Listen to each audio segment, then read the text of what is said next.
우리 하나님 말씀은 고린도후서 5장 13절에서 15절 말씀까지 제가 봉독해 드리겠습니다. 우리가 만일 미쳤어도 하나님을 위한 것이요 정신이 온전하여도 너희를 위한 것이니 그리스도의 사랑이 우리를 강권하시는도다. 우리가 생각한 건데 한 사람이 모든 사람을 대신하여 죽었은즉 모든 사람이 죽은 것이라. 그가 모든 사람을 대신하여 죽으심은 살아있는 자들로 하여금 다시는 그들을 자신을 위하여 살지 않고 오직 그들을 대신하여 죽었다가 다시 살아나신 이를 위하여 살게 하려 함이라. 아멘. 여러분하고 인사할 때 반갑습니다. 인사하겠습니다. 오늘은 그 선택이라고 하는 제목으로 은혜를 나누겠습니다. 창조주 하나님은 선택하십니다. 창세기 12장에 보면은 믿음의 조상 아브라함이 이렇게 나오지 않습니까? 하나님께서 아브라함을 선택하신 겁니다. 아브라함이 그냥 내가 하나님을 선택하면 하나님께서 나를 믿음의 조상으로 삼겠구나 해가지고 아브라함이 하나님을 선택한 것이 아니고요. 창조주 하나님께서 기쁘신 뜻으로 아브라함을 선택하신 것입니다. 그리고 선택하시고 나서 우리 하나님께서 복을 주십니다. 많은 분들이 하나님의 선택을 받고 난 다음에 우리가 어떻게 우리가 살아가야지 이렇게 생각할 수가 있어요. 그런데 하나님께서 복을 주십니다. 근데 그 복이라고 하는 것이 뭐냐면 관계성적인 복이에요. 축복이에요. 창세기 12장 3절에 보니까 너를 축복하는 자에게는 내가 복을 내리고 너를 저주하는 자에게는 내가 저주하리니 땅의 모든 족속이 너로 말미암아 복을 얻을 것이라. 그렇기 때문에 하나님께서 선택을 하고 난 다음에 그 선택을 한 그 아브라함을 통해서 만민이 많은 사람들이 그 복을 받는다는 겁니다. 사실 아브라함은 아브라함만 복을 받은 게 아니고요. 여러분들 잘 알다시피 아브라함의 그 아드님이 이삭이잖아요. 근데 이삭도 큰 거부가 돼요. 그리고 그 이삭의 아드님이 야곱인데 야곱 역시 자수성가해가지고 먼 그 자기 외삼촌 집에 가가지고 그 가문을 외삼촌 집이 본래 야곱이 가기 전에는 이렇게 잘 살지 못했어요. 그런데 야곱이 가고 난 다음에 그 가문을 일으켜가지고 큰 그 부를 축적을 해서 그 자수성가 하는 것을 우리가 볼 수가 있습니다. 그리고 야곱의 아드님이 요셉이잖아요. 요셉은 그 남의 나라에 그 애굽에 그 종살이 가고 노예 생활을 간 사람이 거기에 총리 대신까지 돼가지고 에르도리어 요셉을 통해서 주변에 많은 사람들이 엄청난 꼭 물질로만 이렇게 물질을 많이 가지고 있다 그래가지고 그 사람 참 복 받았다 이렇게 얘기할 수는 없어요. 그런데 어쨌든 간에 물질의 축복을 이 아브라함의 가문을 통해서 그 요셉은 에레도리어 만약에 물질의 그런 축복을 바로 왕에게 주질 않았다고 하면은 총리가 됐겠습니까? 이렇게 우리 하나님께서는 복의 근원으로 축복의 근원으로다 이렇게 주는 걸 볼 수가 있습니다. 그렇기 때문에 여기서 우리가 깊이 생각해야 돼요. 창조주 하나님이 선택하는 데는 참된 어떤 의도가 있어요. 반드시 우리 하나님은 사명을 주십니다. 사명을. 그렇기 때문에 아브라함에게 주신 사명이 메소포타미아 문화에서 가나안 땅까지 가라는 거예요. 그 당시에 가나안 땅이라고 하는 데는 굉장히 멉니다. 근데 그 사명으로 주신 겁니다. 우리 모세를 우리 하나님께서 선택하지 않습니까? 모세를 선택하시고 이스라엘 백성들이 애굽에서 430년 동안 노예 생활을 이제 하고 있었는데 그 모세를 통해서 이스라엘 백성들을 애굽에서 해방시켜라로 끝나는 게 아니고요. 가나안 땅까지 가라는 가나안 땅을 아예 정복하라는 겁니다. 우리가 종교 개혁자 칼빈 선생님 같은 경우에도 보면은 하나님의 나라는 어떤 한 곳에 정해져 있질 않고 하나님은 아니 그 역사하시는 곳이 없다는 거예요. 그러니까 주권 영역을 주장하지 않습니까? 그렇기 때문에 이스라엘 역사상 가장 위대한 왕하면은 다윗이에요. 다윗. 이 다윗이라고 하는 분을 오늘날에 와가지고도 이스라엘 사람들은 아주 우리는 당신들 나라 이스라엘 나라 중에서 왕을 위대한 왕 중에서 한 사람을 꼽으라 하면 누구를 꼽겠습니까? 그러면 다윗 왕이라고 하는 것을 다 이분들이 이렇게 하는 데는 이견이 없다는 겁니다. 그런데 그럼에도 불구하고 이 이스라엘의 이대왕 다윗이 하잘 것 없는 어린 나이에 목동 출신인 그 어린 아이를 우리 하나님께서 사사 시대의 그 마지막 사사이면서 이 선지자인 사무엘을 통해서 우리 하나님께서 다윗에게 기름을 부어 가지고 앞으로 왕이 되게끔 하라. 그러니까 다윗이 무슨 이 나라를 이렇게 어린 나이지만 이렇게 보니까 나라 꼴이 엉망이고 이거 하나님 저를 왕으로 좀 세워주세요. 저를 이 나라의 대표로 세워주세요. 해가지고 다윗이 왕이 된 것이 아니고요. 하나님께서 그 기쁜 뜻으로 다윗을 왕으로 세워가지고 다윗이 나중에 헤브론의 왕이 되고 이스라엘의 그 전체를 통일하는 전체 통일을 시키는 통일 왕국을 세우고 말이에요. 통일 제국을 세우고 그리고 신정 정치의 실현을 구현하는 것을 볼 수가 있습니다. 다윗이 이스라엘의 왕이 되겠다고 막 이렇게 노력하고 물론 다윗은 신앙이 좋지요. 이분이 좋지만은 이분이 무슨 왕이 되겠다고 해가지고 한 것이 아니고 본인 자신이 왕이 되겠다고 하고 왕이 되는 게 아니고 우리 하나님께서 선택하셔가지고 하나님의 선택이 무엇보다 중요하다는 겁니다. 성경적 역사는 진실된 실제입니다. 거짓이 없기 때문에 많은 분들이 하나님의 선택에 감사하면서 이 사명에 충성하는 거죠. 물론 수많은 사람들이 하나님의 선택을 받아요.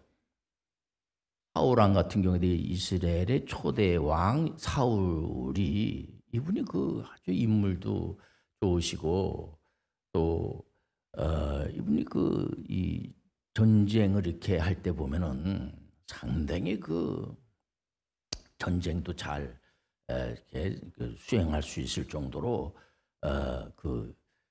힘이 있고 하는 분인데 이분이 사울 왕이 좀 어려움을 당하니까 아예 하나님을 섬기기보다는 신접한 여인을 찾아가 가지고 점을 치지를 않나. 우리 하나님께서 그래서 사무엘 선지자가 사울 왕을 만나는 것을 꺼려했어요. 아예 안 만났습니다. 그리고 이스라엘의 북이스라엘의 왕이 19명이나 되지 않습니까? 19분이나 되는데 이분들이 한 사람도 하나님을 섬기는 사람이 없어요. 전부 다 이방신을 섬기고 이방신 사람 앞에 가서 절하고 그리고 남유다도 20명의 왕이지만은 8명만 하나님을 섬기고 12명은 다 이방신상 앞에서 절하고 이런 하나님으로부터 왕으로 이렇게 왕이 막 되는 게 아니에요. 그럼에도 불구하고 하나님을 영화롭게 하기보다는 그러지 못하는 분들이 많이 있다는 겁니다. 그래서 북이스라엘은 여러분들 잘 아는 아시라에 완전히 패망을 당해버리고 그리고 남유다도 이 바벨로니아 포로로 붙잡혀 가지 않습니까? 그렇기 때문에 이 결국은 바벨로니 시대가 끝나고 난 다음에 이 페르시아 그리고 이제 로마 헬라 시대를 지나서 로마 제국 시대에 예수 그리스도께서 오셔서 이 예수님의 공생의 공적인 사역 중에서 가장 중요한 사역이 물론 모든 예수님이 하신 사역은 다 귀하지만은 특별히 제자들 사역하는 것이 상당히 중요하지 않습니까? 제자들을 예수님께서 선택하시는 거예요. 그러니까 내가 예수님을 가만히 보니까 예수님이 구세주가 되실 분이구나. 내가 예수님의 제자가 돼야 되겠구나. 예수님을 찾아가가지고 예수님 저를 제자 삼아주세요. 그래가지고 예수님의 제자가 되는 것이 아니라 우리 예수님께서 깊은 그런 기쁘신 뜻으로 제자들을 한 분 한 분씩 이렇게 선택하는 것을 볼 수가 있습니다. 그리고 하나님께서 이 제자들에게 말씀의 능력을 주시고 감사하게도 하나님께서 사명을 주시는 겁니다. 사명. 그 사명이 뭐냐면 창세기 1장 28절에 말하는 문안명령과 마태복음 28장 18절에서 20절에서 말하는 선교명령, 분명한 사명을 주는 거예요. 우리 하나님을 기쁘게 하기 위해서 하나님을 믿음 있는 자를 찾으시고 믿음 있는 사람들 기뻐하세요. 우리 하나님은 무슨 학력이 있고 무슨 권력 있고 권세가 있고 이런 사람들을 좋아하고 사랑하시고 기뻐하는 것이 아니고요. 우리 하나님은 좀 부족하더라도 하나님을 믿는 믿음의 사람들을 기뻐한다는 사실을 우리가 알고 있죠. 그러나 계속 하나님이 내가 믿음이 있으니까 하나님이 나를 좋아하시고 난 하나님을 기쁘게 했어로만 끝나는 것이 아니고 우리 하나님은 우리에게 사명을 주세요. 사명을 주시는데 특히 사도 바울 선생님은 예수 그리스도를 믿는 사람들을 핍박하고 또 가서 포박해가지고 잡아서 그 대제사장으로부터 인정을 받아가지고 사도 바울이 그런 사역을 하지 않았습니까? 이분이 이랬던 분이지만 우리 하나님께서 사도 바울 선생님을 선택하신 거예요. 사도 바울이 이 흐르는 그 상황을 보니까는 물론 그런 사도 바울 선생님 공부를 많이 하신 분이죠. 이분이요. 가말리엘 문에서도 공부도 많이 하신 분이지만은 결정을 우리 하나님이 선택하신 거예요. 하나님이 선택하신 거지. 물론 이제 사도 바울 선생님이 다메섹 도상에서 이제 체험을 하고 난 다음에 아라비아 가가지고 한 3년 동안 이제 공부했다고 이렇게 나와 있습니다만은 그런 모든 일정의 과정도 다 하나님이 주관하시고 하나님이 선택하신 거죠. 사도 바울 선생님이 하나님으로부터 이방 선교사로서 선택을 받은 것은 그 당시에 사도 바울 선생님 이방 선교지 안디옥에서부터 안디옥 교회의 지도자라고 하면 바나바잖아요. 근데 바나바인데 그때의 안디옥 교회에서 세계 선교사로 선택하신 분이 누구냐? 성령 하나님께서 선택하신 거예요. 사도 바울 선생님께서 나를 좀 선택해 주세요. 그래가지고 선택을 받은 게 아니고요. 성령 하나님께서 선택하시고 그리고 아시아, 유럽, 로마에까지 가서 복음을 전하는 사역을 하면서 그 사명을 감당하는 것에 대해서 상당히 기뻐하시는 겁니다. 유럽 지역, 헬라 이방 신상이 그동안 고린도 지역에다가 눈물로 세운 교회가 고린도 교회잖아요. 문제가 많은 교회지. 이 교회가 고린도 교회가 문제가 많은 교회입니다. 사도 바울 선생님이 분명한 세계적 역사성을 가지고 선포하는데 고린도후서 5장 13절에 보면 우리가 만일 미쳤어도 하나님을 위한 것이요 정신이 온전하여도 너희를 위한 것이니 14절에 보니까 그리스도의 사랑이 우리를 강권하시는도다. 그래서 이 전 세계에 있는 모든 교회들과 선교단체들 이 오직 성경, 오직 믿음, 오직 성령으로 무장을 해가지고 창조주 하나님께서 주신 사명, 사도행전 1장 8절에 오직 성령이 너에게 임하시면 너희가 권능을 받고 예루살렘과 온 유대와 사마리아 땅끝까지 이르러 내 증인이 되리라 하시니라. 그래서 말하는 권능이라고 하는 것은요, 하나님이 주시는 은총의 사랑, 하나님이 주시는 거예요. 이 권능이라는 것은 보통 말하는 어떤 파워를 말하는 것이 아니고요. 하나님은 인격적이신 분이시기 때문에 우리의 힘이 어떤 부분은 우리의 노력이 필요한 것처럼 보이죠. 그러나 우리의 노력을 가지고 여러분들 선교 사명을 감당할 수가 없어요. 악한 영의 세력들을 어떻게 이길 겁니까? 우리의 노력을 무시하는 게 아니에요. 하나님 주시는 능력, 하나님 주시는 권능, 우리 욕심을 가지고 우리가 사명을 감당하는 것이 아니라 하나님 주시는 걸 가지고 하셔야 돼요. 그래서 이 지구촌에 지금 78억 있지 않습니까? 전 지구촌 곳곳에 이 사도 바울 선생님은 직업의 전문성을 가지고 직업이 뭐 한 15,000가지가 된다고 그래요. 그 직업을 가지고 있는 그곳에서 하나님 주신 말씀, 사람이 말이 아니야. 사람의 말 가지고는 구속의 역사를 일으킬 수가 없어요. 하나님 주시는 말씀을, 오직 하나님의 말씀을 가르치고 전파할 때에 많은 사람들이 주님 앞으로 돌아오는 역사가. 그래서 이 성경 말씀, 창세기 계시록에 있는 말씀은 사람의 말이 아니에요. 부족하고 죄 많은 사람들의 말을 가지고 무슨 하나님의 영광된 일을 할 수가 있겠습니까? 이 하나님의 말씀만이 세상을 변화시킨다는 사실을 우리가 알고 있지 않습니까? 그렇기 때문에 지구촌에 이제 모든 분들이 하나님이 기뻐하는 서로가 서로를 사랑하는 사랑의 공동체, 이 복음의 공동체가 이제 되어야 될 거예요. 그래서 전지전능하신 사랑이 많으신 하나님께서 만세전에 말이에요, 기쁘신 뜻으로 하나님 자녀로 우리를 삼아주시고, 그 뜻 너무 감사한데 복음 전할 사명까지 주시니 너무나 감사한 거예요. 참된 사명을 하나님이 주신 거예요. 우리가 신앙생활을 하면서 물론 교회 안에서 우리가 서로 남을 나보다 낫게 여기고 우리 신앙생활을 하나님께 예배드리고 우리가 찬양드리고 기도하고 하는 거 굉장히 중요한 겁니다.